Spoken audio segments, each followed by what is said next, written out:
enemies to visit oppression upon some area of the land, and then the people would cry out in repentance, and then the Lord would raise up a judge, like we have Deborah, Samson, Ehud, Gideon, and others who would raise up and lead the people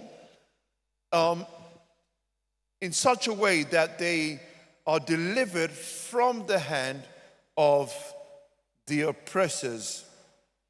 But sadly, what would happen, like we said, it's a cycle. They would go back to being very comfortable, forgetting the goodness of the Lord, and back to their sin of idolatry. So really, chaos defined this period. And there is a refrain that we find in the book of Judges, in a couple of areas in the book, and the narrative of the book of Judges ends with this line in Judges chapter 21, verse 25. We read the following words. Everyone did what was right in those days. In those days, there was no king in Israel.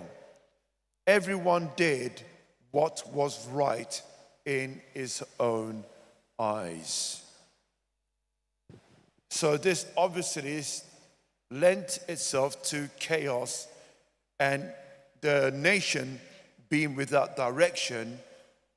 And that's because, not because God wasn't there for them, not because the Lord had turned his back on them, but no, whenever the Lord would deliver them, they would turn back to their idols. And then this leads on to